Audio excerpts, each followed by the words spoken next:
আমরা সবাই ঘুরতে যাইতেছি। আমাদের যে মেন উস্তাদ সে এসে গেছে, ওই যে এসে গেছে সাথে টুপি নিয়ে। আমরা এখন যেতেছি উত্তরা হাউস বিল্ডিং। এই যে আমাদের জন্য নাস্তা নিয়ে এসেছি আমরা। ঠিক আছে, লাড্ডু লাড্ডু।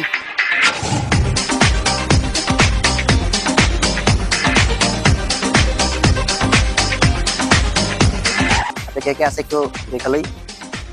ডিসক্রিপশন দাও। আমি আছি বুটকি দাওয়ান। তুমি সাইড আর দেখবাতে এটা আগের বলা ঠিক আছে। নাম ঠিক আছে না? অ্যাকচুয়ালি উত্তর কেন যাইতেছি সেটা একটু পরে বুঝবেন, আপাতত দেখতে থাকেন তাহলে বুঝবেন। তবে একটু ধারণা রাখতে পারেন সেটা থেকে আমি দেখতেছি সেম ধরনের একটা গাড়ির প্রবলেম হয়েছে, সেটা ঠিক করার জন্য। তো গেতে গেতে রাস্তার বাইরে যে সমস্যা হইতেছে গিয়া টেসলা আছে, এই টেসলা দিচ্ছে গিয়ে মূলত সব রাস্তার জ্যামের সমস্যা। এরা এভাবে চলে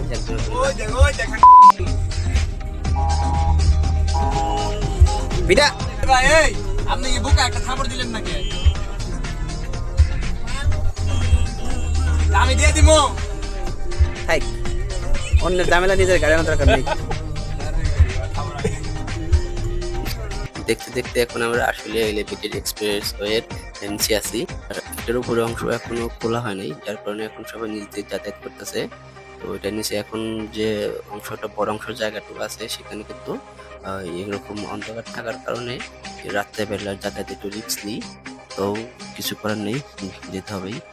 আর একটা জায়গা, আর একটা মারাত্মক জায়গা হইতেছে সেটা হচ্ছে কি আপনার আর বিরুলিয়া টু মিরপুরের যে রোডটা আছে এটাও মোটামুটি একটা মারাত্মক লেভেলের রাস্তা। এটা গাড়ি যাতায়াত করে অনেক, কিন্তু এটা রাস্তাটা একটু চিকন, একটু সরু, যার কারণে আবার টেসলাও চলে। এই টেসলা হইতেছে গিয়ে সব জায়গার মূল সমস্যা মেন রাস্তা।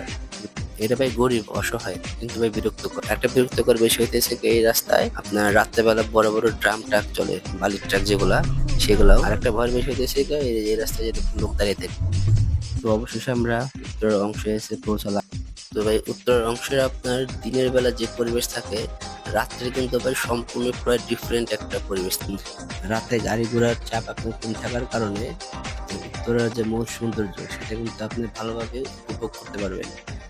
উত্তরা সেক্টরের একটা সৌন্দর্য সবচেয়ে বেশি ভালো লাগে সেটা হচ্ছে গিয়া এখানে আপনার এক সাইডে দেখবেন বিল্ডিং আর সেটা আপনার গাছপালা, এটা সত্যি মোটামুটি একটা সৌন্দর্যের একটা বড় অংশ। আর এছাড়া আপনার এখানে উত্তরাতে আপনার রাত হলে বড় ছোট অনেক রেস্টুরেন্ট থাকে আলোকসজ্জায়, এটাও আপনাকে রাত্রের সুন্দর বৃদ্ধি করে। আর আপনার যারা দুবার ফিল নিতে চান তারা অবশ্যই রাত্রেবেলা আসবেন। রাত্রেবেলা আসলে আপনি এখানে একটা দুবাইয়ের মতো একটা ফিল পাইবেন। যদিও দুবাই যাই নাই, তাও পেলাম আর কি।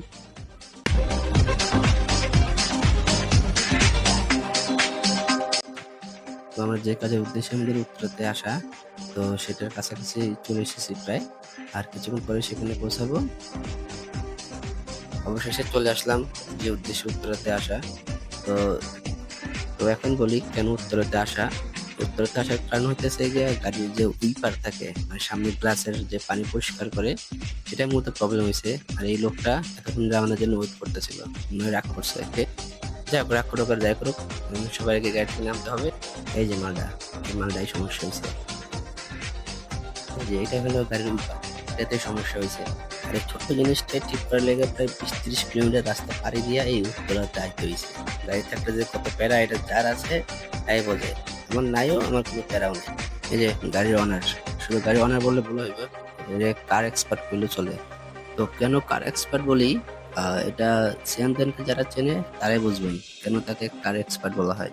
কারণ ছোটবেলা থেকেই তার অনেক গাড়ি শক্ত, এছাড়া তার কালেকশনে প্রায় 5-6টার মতো গাড়ি আছে। আর এই গাড়িগুলোর কাজ করাতে করাতেই নিজে একটা ছোটখাটো এক্সপার্ট হয়ে গেছে গা। উইপারটা ঠিকঠাক কাজ করতেছে নাকি এটার জন্য পানি দিয়ে চেক করতে হয়। ওই যে পানিটা দিয়ে এখন চেক করা হবে, যদি ঠিকঠাক থাকে তাহলে আমরা এখনই এখান থেকে চলে যাবো, কারণ রাত অনেক হয়ে গেছে। তো সমস্ত ঠিকঠাক আছে। তো এখন আমরা রওনা দেবো বাড়ির উদ্দেশ্যে। উত্তরা থেকে আশুলিয়ার দিকে যেতে চাইলে এটা সামনে পড়ে ঢাকা আন্তর্জাতিক শাহজালাল বিমানবন্দর। এটা অনেকের একটা সম্ভবত ইমোশনাল জায়গা, কারণ এখান থেকেই অনেকের স্বামী, অনেকের ভাই, অনেকের মা, অনেকের আত্মীয় স্বজন এখান থেকেই অন্য দেশে চলে যায়। এই জায়গাটা অনেক ইমোশন আছে। যারা আসে তারাই হয়তো সেই স্মৃতি মনে পড়ে। আর এয়ারপোর্টের পাশে সম্ভবত একটা নতুন একটা মার্কেট আছে, যেটা রিসেন্টলি মনে হয় 3-4 বছর ধরে খুলছে। সেটা থেকে ওই সামনে যে মার্কেটটা দেখা যাইতেছে এটাই ক্রাউন প্লাজা। এটাতে আপনার সম্ভবত বাহিরের অনেক কিছু কালেকশন আছে, যেটাতে আপনি এখানে এই উত্তরাতেই এয়ারপোর্টের পাশের মার্কেটই পাবেন। আপনার যারা উত্তরাতে প্রথম আসবেন এরকম আলোকসজ্জা, তারপর আপনার অনেক সুন্দর সুন্দর রেস্টুরেন্ট দেখলে অনেকেরও হয়তো সুন্দর লাগবে, কিন্তু ভাই আমার আর সুন্দর লাগে না। কারণ আমি এখানে আসতে আসতে আমি নিজেই অবাক হয়ে গেছি। তো বাসার দিকে যাওয়ার সময় আপনার যে জিনিসটা সবসময় পরে সেটা হচ্ছে গিয়ে বোট ক্লাব বা পরিমণি বোট ক্লাব।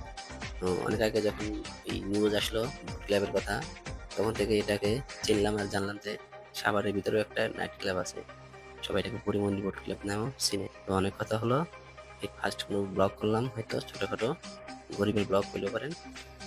আর কিছু নাই হওয়ার মতো, বাসার কাছাকাছি চলে আসছি। আবার ইনশাল্লাহ পরবর্তীতে কথা হবে প্লাস অন্য ভিডিওতে।